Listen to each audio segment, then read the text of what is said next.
A história de hoje, amiguinhos, é sobre rancor, amor no coração e muito dinheiro no bolso. Exatamente. Imagine que você está na Itália nos anos 60.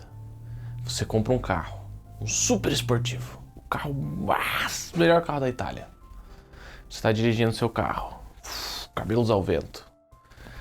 E de repente, você percebe que ele tem um problema. Você vai até a fábrica, conversa com o engenheiro-chefe e ele te diz que você não sabe nada sobre carros e que você tem que voltar a construir tratores. E o que você faz? Você volta para os seus tratores? Você pega todo o dinheiro que você ganhou com seus tratores e cria uma marca de carros maior, melhor e mais conhecida mundialmente. Na verdade, conhecida igual. Mas isso é quase tudo sobre a Lamborghini.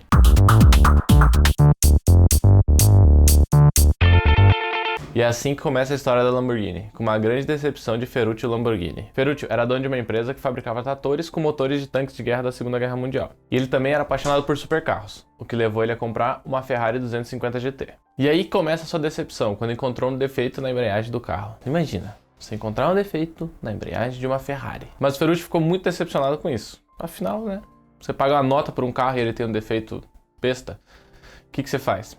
Exatamente, ele foi na fábrica da Ferrari e falou com o engenheiro-chefe, que na época era ninguém mais, ninguém menos do que o próprio Enzo Ferrari. E adivinha qual foi a resposta que ele recebeu? Ah, claro, nós vamos arrumar o seu carro, senhor Ferruccio. Claro que não, a gente tá falando do Enzo Ferrari, né, meu? Ele olhou pro Ferruccio e falou, cara, você não sabe nada de carro, volta lá pro teu trator. E aí, o que o nosso herói Ferruccio fez? Ele olhou pro Enzo Ferrari e disse, eu vou construir um carro de luxo melhor que o seu e mais rápido.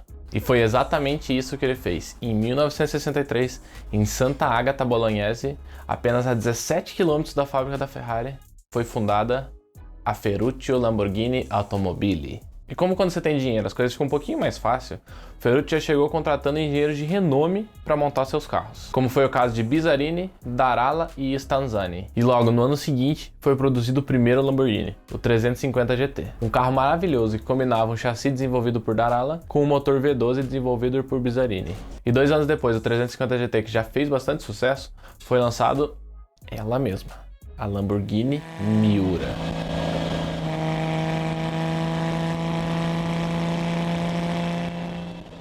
Foi desenhada por Luigi Bertoni e era dotada de um potente motor V12.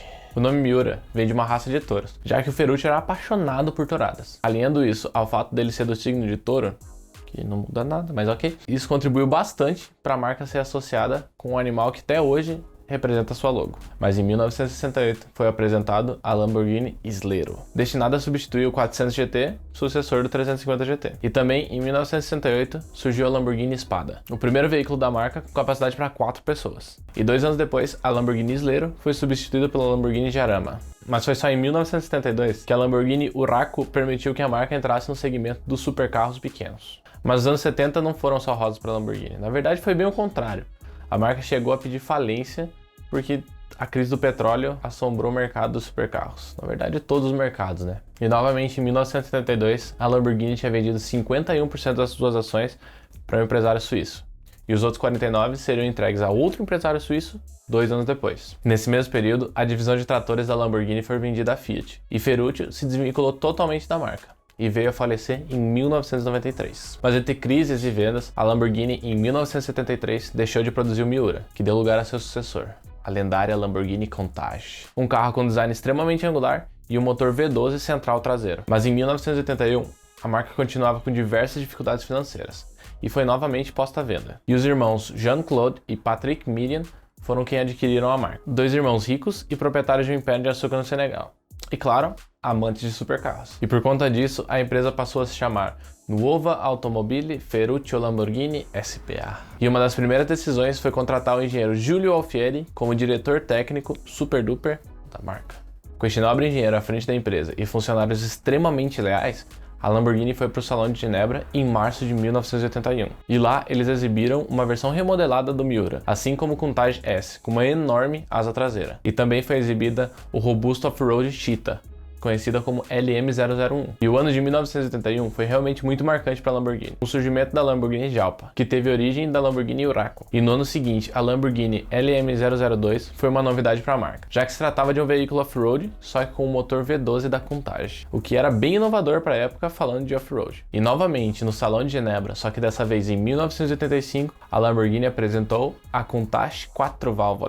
O Alfieri redesenhou todo o clássico motor da Lamborghini e tirou 455 cavalos, colocando a Countach muito à frente de seus concorrentes. E em 1987, a Lamborghini também trabalhava para desenvolver o sucessor do Jalpa, mas com a parte superior em lona. Esse seria conhecido como o Jalpa Spider ou como o Speedster, mas só um protótipo foi construído e o carro nunca foi produzido devido às dificuldades técnicas. E no mesmo ano, a Lamborghini foi comprada pela Chrysler Motors. Mas nesse meio tempo, a Lamborghini estava preparando o motor para a Fórmula 1, e sua estreia na competição foi em 1989. Só que não deu muito certo e não foi para frente. Mas não tema você, em 1990 veio um dos carros mais lendários de todos os tempos, a Lamborghini Diablo. O nome Diablo vem de um touro consagrado nas touradas, que lutou com o toureiro El Chicoro em 1869. Projetado para ser o sucessor da Countach, o desenvolvimento da Diablo começou em 1985, lá atrás, e ela só foi começar a ser comercializada em 1990. E assim como a Countach, a Diablo tinha um motor V12 5.7 que dessa vez entregava 492 cavalos. Com motor central traseiro e tração traseira, a Diablo também era equipado com um câmbio de 5 marchas manual. Com esse conjunto mecânico, a Lamborghini Diablo alcançava nada mais nada menos do que 325 km por hora e levava apenas 4 segundos para ir de 0 a 100. E ao contrário dos super esportivos da época, o acabamento que as Lamborghinis usavam sempre foi um ponto forte. Os bancos podiam ser ocupados de acordo com as medidas do comprador e tinham vários níveis de regulagem. Os vidros tinham acionamento automático elétrico e desciam até o final. Sim, para a Lamborghini isso era um big deal na época, porque se você for ver o vídeo da Countach, abria esse tanto aqui. Yeah. E devido ao imenso sucesso da Lamborghini Diablo, ela foi produzida até 2002. Mas, alguns anos antes, em 1998, a Lamborghini foi comprada pela Audi. E um ano antes da Diablo sair de linha, em 2001, a Lamborghini apresenta a Murcielago, que mais tarde teve versões como a Roadster e a LP640. A Murcielago foi a primeira Lamborghini a ser construída quase toda em fibra de carbono, para aliviar peso. E isso ajudou no 0 a 100, que dessa vez era de apenas 3.4 segundos. Mas a Lamborghini não ficou parada não. Em 2004 veio outra lenda, a Gallardo, que foi considerado pela revista Car Design News um dos carros mais bonitos da vida. E em dezembro de 2005, algumas Gallardos foram doadas à polícia italiana, para comemorar o seu 152º aniversário. E no Salão de Genebra de 2007 foi lançada a versão super leggera, que é super rápido em italiano. E ela tinha 10 cavalos a mais, mas só 10 cavalos. Mas ela tinha 100 quilos a menos. Mas aproveitando que estava no Salão de Genebra, a Lamborghini anunciou a Reventon, custando apenas $1.320.000. Mas o preço se justificava, né? Foram produzidas 20 unidades que foram comercializadas e uma para ficar no museu da Lamborghini. Mas apesar do exterior novo, quase todos os detalhes mecânicos foram tirados da Murcielago LP640. E como a própria Lamborghini dizia, o exterior da Reventon foi inspirado nos mais rápidos aviões. E para manter a tradição, o nome Reventon foi tirado, isso mesmo, de um touro. Um touro que ficou famoso por matar o toureiro mexicano Félix Guzmán em 1943. Mas a Reventon não era só uma Murcielago com cara diferente. A sua velocidade registrada em Dubai foi de 338 km por hora. Não muito tempo depois, em 2011, foi anunciada a Lamborghini Aventador, feita para substituir a Murcielago. E de novo, mantendo a tradição, o nome foi tirado de um touro. Dessa vez, um touro famoso nas touradas dos anos 90. Conhecido como o touro mais nervoso na Plaza de Touros de Zaragoza. E a produção da Aventador foi limitada apenas a 4.099 unidades. E a Lamborghini afirma que ela estava 2 gerações à frente dos seus concorrentes, usando suspensão inspirada nos carros de Fórmula 1 e chassi em fibra de carbono. A Aventador podia fazer um 0 a 100 de 2.9 segundos. Você sabe quão rápido é isso? Pera aí, olha só.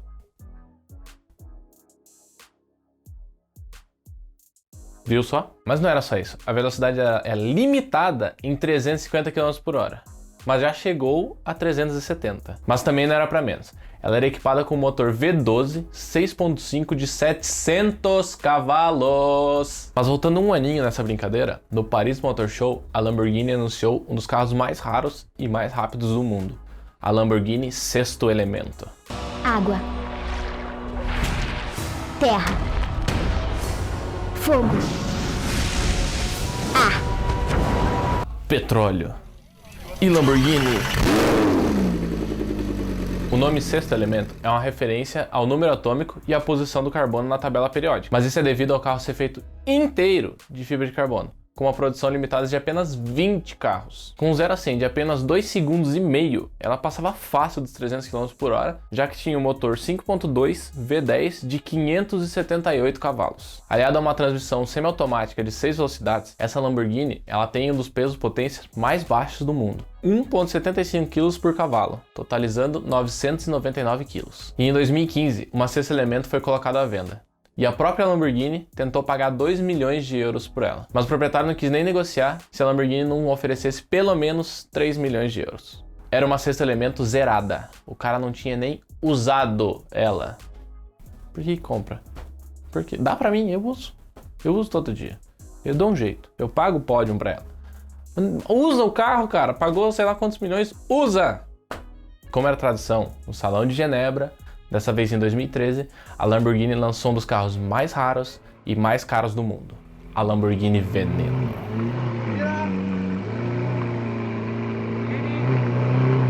O carro é baseado na Lamborghini Aventador e foi criado para celebrar o 50º aniversário da Lamborghini. O motor só foi melhorado e estava com 740 cavalos. E foram produzidas apenas 3 versões coupé, e elas foram vendidas por 12 milhões de dólares. E dessas 3, 2 já tinham destino, os Estados Unidos. E também foram produzidas 9 versões conversíveis, conhecidos como Veneno Roadster.